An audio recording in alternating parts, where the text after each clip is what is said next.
10 o'clock. Got it.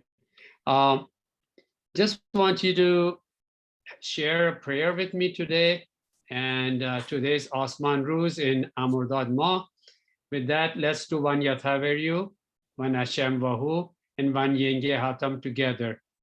So with that, please raise your hands and do one Yathaveryu. Yatha Ahuveryu Atarato Shashachida Chao.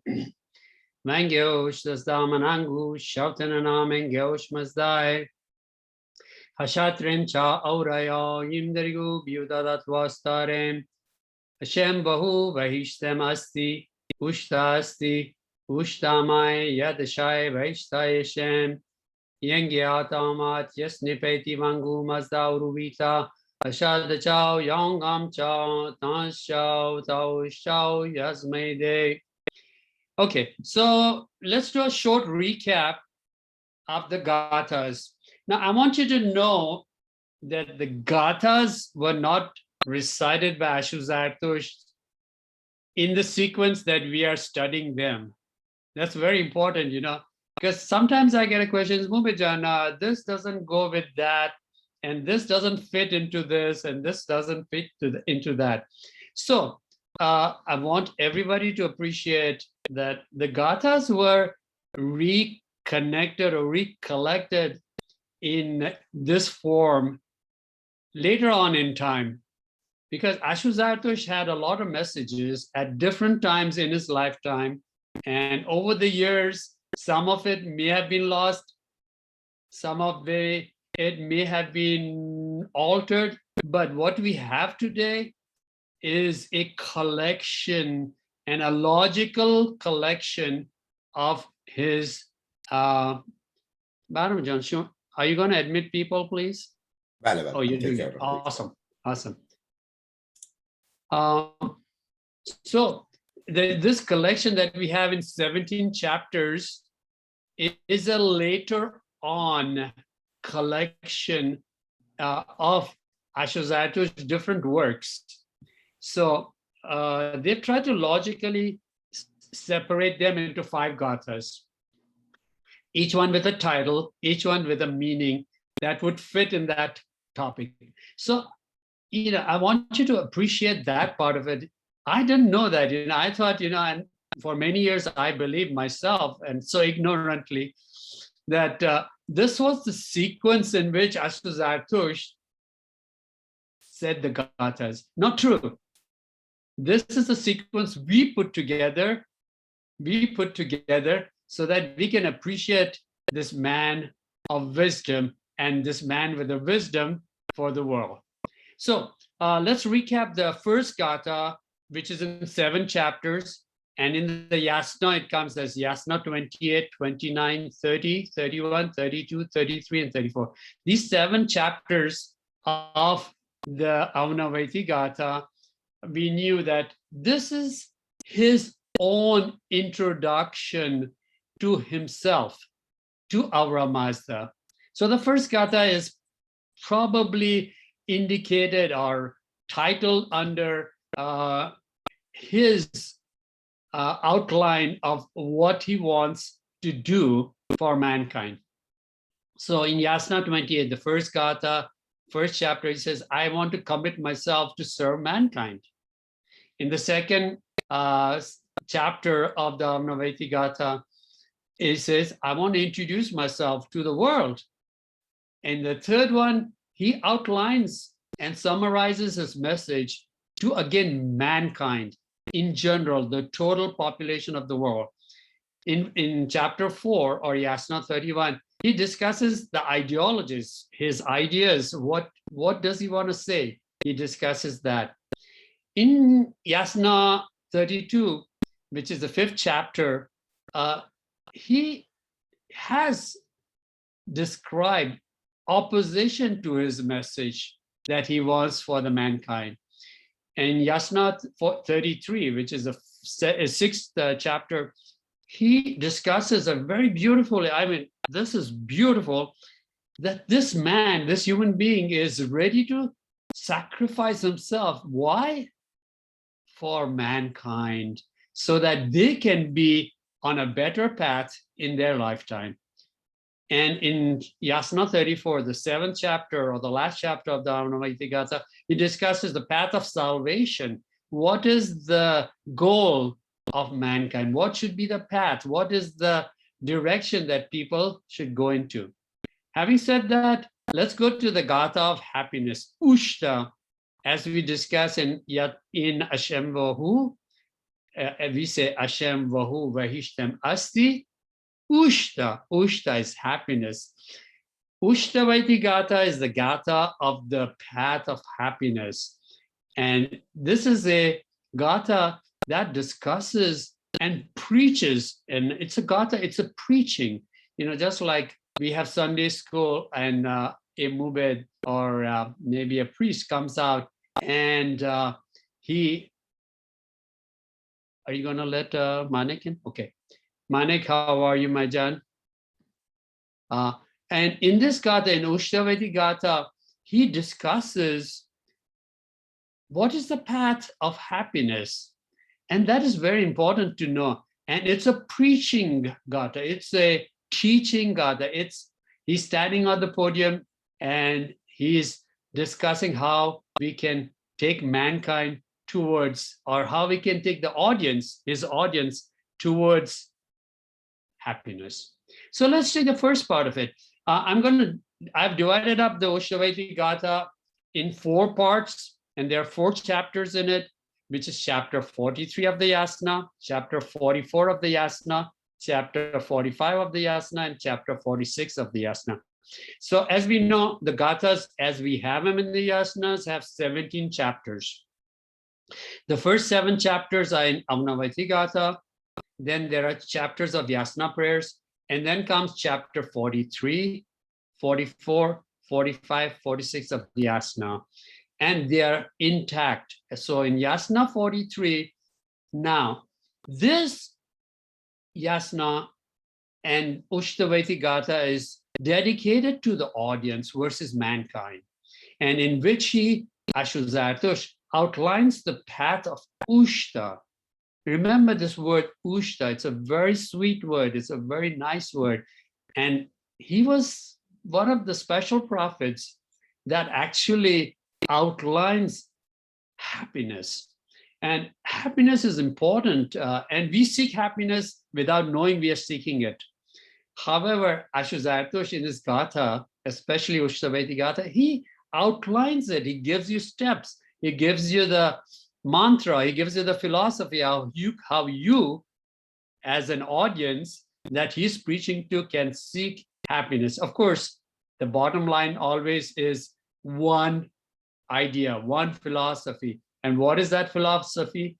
Truth and righteousness, and the choice of truth and righteousness.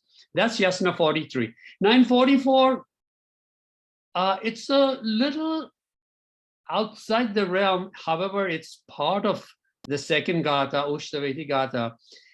He questions Aura Mazda.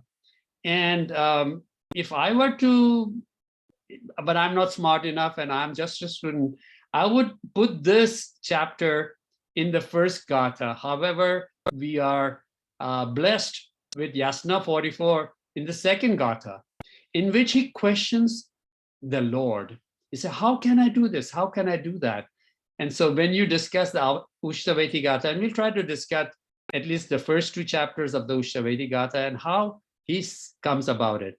Now, I want you to remember, I'm not taking the Gathas and the verses of the Gathas and explaining to you and translating it for you. You can pick up any Gatha book and the meanings are there. What I'm trying to do is give you a thumbnail sketch of what each Gatha is about. And we have the 5 Gathas.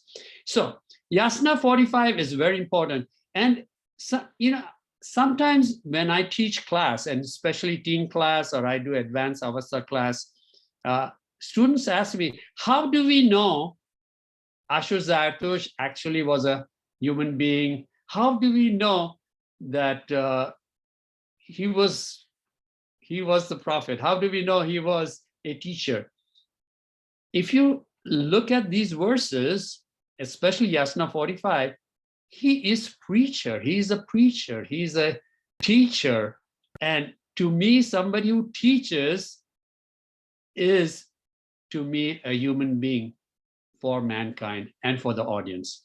So Yasna 45 is a message and his preaching of his audience, to his audience. Now, Yasna 46 summarizes poetically, and since all the gathas are in poetic form, they are not prose like the Vandidad is. The gathas all are poetic. And in Yasna 46, he reflects on his mission. What is his mission? And that is something very interesting for you to know. Now, let's take Yasna 43. And what I'm trying to do is summarize the chapter 1, which is Yasna 43. In Ushta-vaiti Gatha, the early verses in the Gathas, again, he discusses the concept of happiness. And he comes out saying with confidence, he's confident that happiness is a gift, but he qualifies it. I want you to know that. In this Gatha, Ushta-vaiti Gatha, he says, happiness is for a person who deserves it. Happiness has to be earned. It is given with a caveat saying that you have to earn it. You should deserve it. And how do you deserve that happiness and a long and worthy life? Using what? The first divine principle that we always talk about, the Dharma on the top has it right there on top, Humata, good thoughts using good mind. It is followed in this Ushta-vaiti Gatha, this Yasna 43, the first chapter. It is followed description of one who through truth attains an end better than good. If you want happiness, you have to attain it. You have to work towards it. You have to work it. It's available to you, so go and get it. And that is very beautiful. This prophet comes out and actually says, go get it. You know, like Nike has a swish. It says, just do it. Ashush should have a swish. Go get it. Use your good mind to attain happiness. What else does he say in this first chapter, Yasna 43 of the Ushta-vaiti Gatha? There are glimpses of Ashush reception of the revelation. Now, this is very important. As you know, and there are mythological stories of Ashush goes to the mountains or the hills for a few years and gets a revelation. So I don't know how true that is. You decide how true that is. However, his revelation as described in the Ushta-vaiti Gatha, Yasna 43, is there is a bountiful spirit and an inspiration that we can get to the revelation of our Mazda. Again, he directs all his energy to the good mind. And finally, in Yasna 43, Ushta-vaiti Gatha, chapter 1 out of 4, he actually gives a vivid realization, and he really outlines a vision in which he says that Ahura Mazda is the supreme creator. And he establishes categorically, he establishes in this Gatha, he tells you with certainty that Ahura Mazda, the creator, the Lord of the wisdom, is the creator and the founder of the righteous order. And take it from me that he's teaching his audience, he's preaching to his audience. He says, don't doubt it. Please don't doubt it. Ahura Mazda is the creator and is the supreme creator and the founder of the righteous order. And to me, that is so sweet. Yasna 43 is so sweet. He's coming out and giving out his doctrine in which he wants you to know that Ahura Mazda should be believed in. So what else is in there? Okay, so that's chapter 43, Yasna 43, chapter 1. Now let's go to the Ushta-vaiti Gatha, chapter 2 out of 4, which is Yasna 44, the double force. Now, I am not a scholar, but I believe that the tone and content of his theology is different in this chapter. And in this chapter, that's why I don't know if this actually fits in Ushta-vaiti Gatha, but it's there. And in this or in this chapter, he questions a lot. He's asking questions from a lot, which is just like the Ahunavaiti Gatha. And each of the verses, except the last, begins with a question for Ahura Mazda. He's asking questions.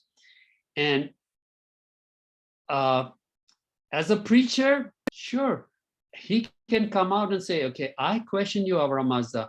What is the answer to this question? What is the answer to that question? What is the answer to that question?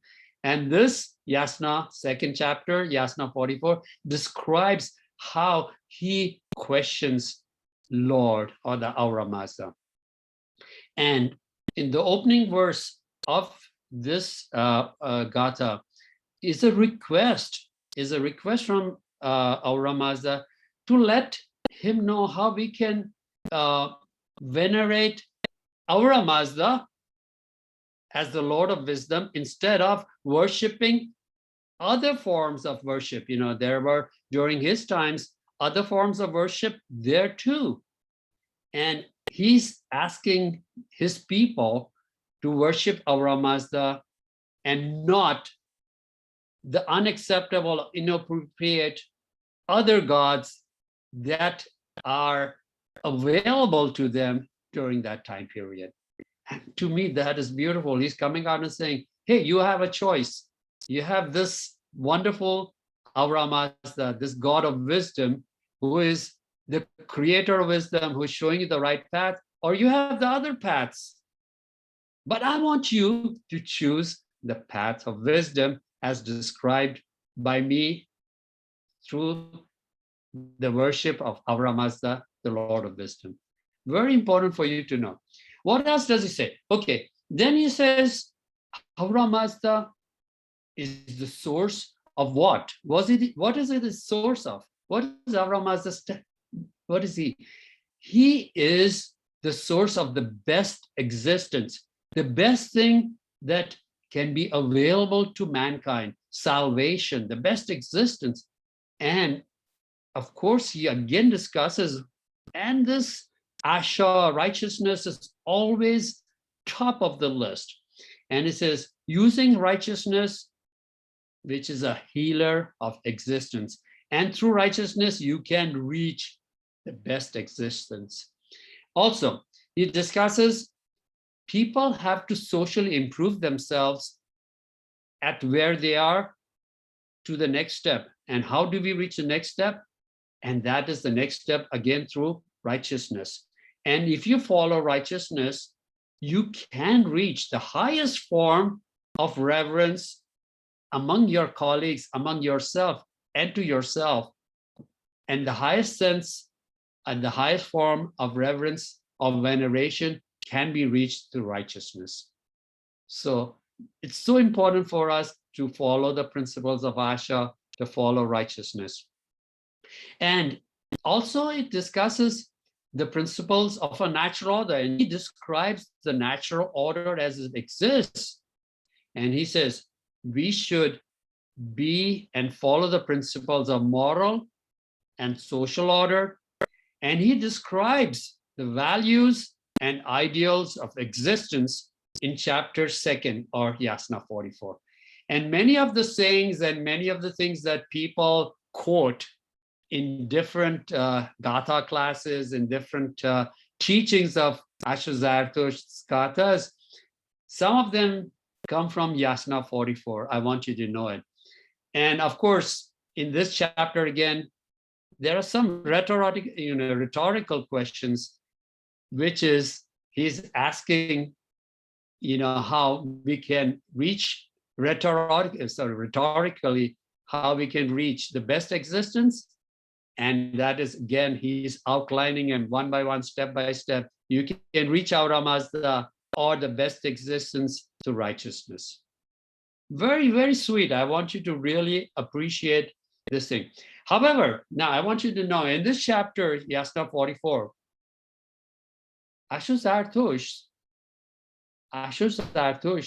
in chapter 44, or it's not chapter 44, but in this Yasna, he reveals that there are other pre-Zoroastrian religious cultures, and there are other host of divinities. There are other hosts of divinities that are performing these functions of religious culture. And he questions them. And he says, is this something that you really need to follow? And that is something, so he does acknowledge that while he's preaching to his people, that there are pre-Zoroastrian religious cultures there present. And he does not deny it. He acknowledges this. However, he's teaching in this chapter in Yasna 44, in Ushta-vaiti, how you can reach the best existence or happiness. And in the last fourth of this chapter, he deals with the active group of unbelievers and opponents, because it's like any prophet, any leader, any giver of truth, when he outlines something that people should follow, they've been following something else until I come along. Say, for example, somebody like me, if somebody like Ashu Zarathustra, she's coming out to the people and teaching them, this is the way, this is the way, this is the way. You should follow this way and path of righteousness.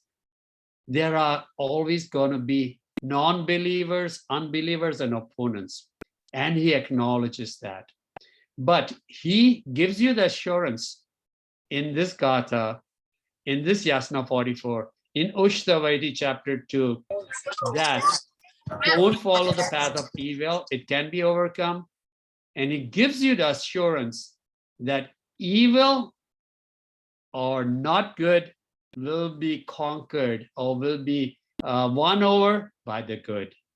And clearly, these are the reflections that aside a certain time of social change and the cultural turmoil during his lifetime. So he does admit it. And with that, I'm going to tell you that the two chapters that we studied today in Ushta-vaiti, that is Yasna 43 and 44, he is preaching to the audience that is in front of it, not to mankind, to audience, that there is a path of salvation, there is a path of happiness, and there is a path to best existence.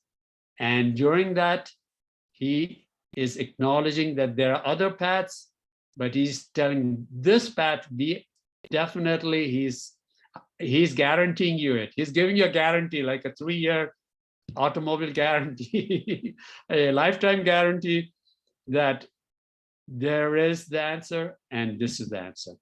With that, I'm closing the second chapter of Ushta-vaiti Gatha, Yasna 44. I hope you get something and some inspiration out of it. And hopefully you use these verses of the Gathas when you read them and understand it the way I have started to understand the Gathas. And I hope you can also appreciate the outline in the Gathas. With that, thank you very much. Today's my grandson's 10th birthday. I'm going to join him in a few minutes after I finish with you. But before I go, I thank you very much on Saturday morning, joining me, sharing this little information I, as a student of the Gathas, have, and learn from it. And I hope that you use this information to become and reach Ushta, and that is happiness in your life. So let's raise our hands and pray one Piruzbat together and one Ashambho.